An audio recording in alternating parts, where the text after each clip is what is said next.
जरूरी खबर, क्या कानून सबके लिए बराबर है? 50,000 रुपए पर आम आदमी संदिग्ध, करोड़ों पर खामोशी क्यों? नमस्कार, मैं रियांशी और आप देख रहे हैं खबर समय। इस समय पूरे बंगाल और बॉर्डर इलाके में नाका चेकिंग चल रही है।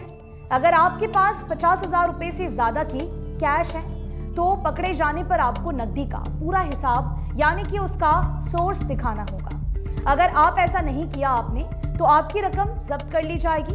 भले ही आप पुलिस को बताएं कि आप किसी जरूरी काम से नकदी ले जा रहे हैं, लेकिन पुलिस आपकी बात नहीं सुनेगी।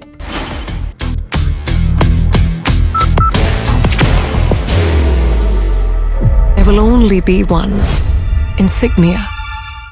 आपको साबित करना होगा, आपको प्रूफ दिखाना होगा। चुनाव आयोग की सख्ती के बाद बंगाल में पुलिस प्रशासन की आपकी नकदी पर पैनी नजर है।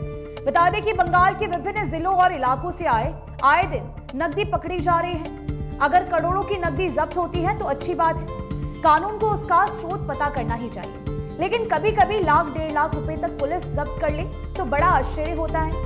क्या एक आम आदमी किसी जरूरी काम से इतना पैसा नहीं ले जा सकता? और क्या उसे इतने पैसों के लिए पैसों का हिसाब देना होगा? हो सकता है कि व्यक्ति किसी से कर्ज लेकर मेडिकल या किसी अन्य जरूरी कार्यों के लिए पैसे ले जा रहा हो, तो क्या उसका पैसा रोक लिया जाना चाहिए सिर्फ इसीलिए कि वो पुलिस को पक्का सबूत नहीं दे पाता है? और पुलिस उसके बयान पर भरोसा इसीलिए नहीं करती क्योंकि कानून को सबूत चाहिए, प्रूफ चाहिए। एक तरफ चुनाव के इस मौसम में एक आम आदमी से लाख 1.5 लाख रुपए का हिसाब मांगा जा रहा है, तो वहीं दूसरी तरफ नेता, मंत्री, विधायक और वीआईपी की गाड़ियां आसानी से गुजर जाती है। बाहर की भागदौड़ अब नहीं तोड़ेगा आपके घर का सुकून। SBM गोल्ड UPVC विंडोज, आपके घर का सुकून। ऐसी गाड़ियों के लिए नाका चेकिंग मात्र एक औपचारिकता होती है, जो कभी कभी मौखिक और ज्यादा से ज्यादा कैमरे के पीछे एक कागजी कार्रवाई या खानापूरी होती है। ऐसे में एक आम आदमी को लगता है कि कानून सबके लिए समान है। संविधान की मोटी पुस्तक में कानून सबके लिए बराबर बताया गया है और इसका पालन करने के लिए कहा जाता है। पर क्या सचमुच ऐसा होता है? पिछले दिनों जलपाई मोड़ पर भी हुई नाका चेकिंग तो एक छोटा सा उदाहरण है, जहां व्यक्ति की कार की तलाशी के दौरान 2 लाख रुपए से कुछ ज्यादा की रकम बरामद हुई। ऐसे अनेक उदाहरण जलपाईगुड़ी, कुछ बिहार, मालदा, अलीपुरद्वार और दक्षिण बंगाल के विभिन्न जिलों से सामने आ रहे हैं। जब जब चुनाव आता है, पुलिस की नाका चेकिंग बढ़ जाती है और बढ़ जाती है एक आम आदमी की मुसीबत। गाड़ियों की तलाशी, नकदी का हिसाब और पुलिस की लंबी पूछताछ कभी कभी एक ईमानदार व्यक्ति को भी अपराधी की श्रेणी में ला खड़ा करती है। सवाल यह है कि जब कानून सबके लिए बराबर है तो लाख 1.5 लाख रुपए जब्त करके पुलिस अपनी कर्तव्य परायणता का उदाहरण प्रस्तुत करती है। लेकिन अधिकारियों की यही कर्तव्य परायणता उस समय कहां सो जाती है जब किसी वीआईपी की गाड़ी से करोड़ों की बरामदगी होती है। ये कोई बड़ी खबर भी नहीं बनती। निष्पक्ष चुनाव के लिए कानून सख्त होना जरूरी है। कानून में पारदर्शिता और स्पष्टता भी जरूरी है। लोकतंत्र की खूबसूरती इसी में है कि एक आम आदमी से लेकर वीआईपी तक कानून का पालन करे और कानून के रखवाले सभी के साथ एक समान व्यवहार करे।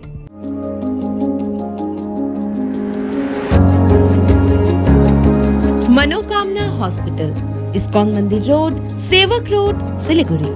अब तो स्थिति यह है कि एक आम आदमी को सड़क पर गाड़ी लेकर चलने में डर लगता है। गाड़ी में 50,000 रुपए से ज्यादा नकदी लेकर नहीं चल सकते। अगर आप सिलीगुड़ी से बागडोगरा की तरफ जा रहे हैं तो बीच रास्ते में आपकी गाड़ी को कहीं भी रोक लिया जाएगा और आपको घंटे 2 घंटे के लिए अटका दिया जाएगा।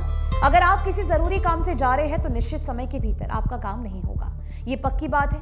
एक आम आदमी छोटी रकम का छोटा छोटा हिसाब नहीं रखता है। इस स्थिति में जब उसकी रकम जब्त कर ली जाती है तो उसे लगता है कि वर्षों से मेहनत करके जमा किया गया पाई पैसा भी उसके लिए अपराध बन गया है। पुलिस और प्रशासन को अपना काम बिना किसी भेदभाव के और निष्पक्ष तरीके से करनी चाहिए। चाहे सत्तारूढ़ पार्टी हो या विपक्ष, कानून की नजर में हर व्यक्ति दोषी है जो कानून का पालन नहीं करता है। गाड़ी किसी की भी हो, अगर पुलिस को संदेह है तो उसकी तलाशी करवाने में पुलिस प्रशासन का सहयोग करना चाहिए। कानून किसी के साथ भी भेदभाव की इजाजत नहीं देता। मंत्री, सांसद, विधायक से लेकर एक आम आदमी भी जांच के दायरे से बाहर नहीं है। माना कि वीआईपी के लिए सुरक्षा और प्रोटोकॉल जरूरी है, पर इसके नाम पर जांच सीमित क्यों? अगर ऐसा होता है तो एक आम आदमी को यही लगता है कि कानून सबके लिए बराबर नहीं है। Elevate your career at IIHM Siliguri, organizers of the International Young Chef Olympiad. Earn a degree with placements in France and Mauritius. Now in Kalimpong. कानून में चुनाव में खर्च के लिए भी एक परिसीमन है।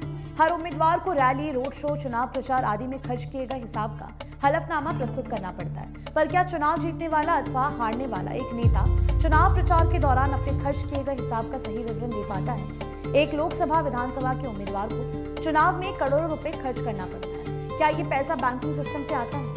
क्या कभी प्रशासन उम्मीदवार से पैसे का सबूत मांगता है? अगर प्रशासन ऐसा नहीं कर सकता तो छोटे मोटे लेन देन अथवा नकदी रकम के लिए हिसाब मंगवाना, वो भी पक्के सबूत के साथ, क्या जरूरी है? ये सवाल आपके लिए भी है। इस बारे में आपकी क्या ख्याल है, हमें जरूर से बताइएगा। मुझे दीजिए इजाजत, बता दें कि आपके लिए खबर हमारे प्रतिनिधि सुरेंद्र श्रीवास्तव द्वारा लिखी गई है। आप हमारे खबरों को YouTube पर भी देख सकते हैं। हर समय खबर समय।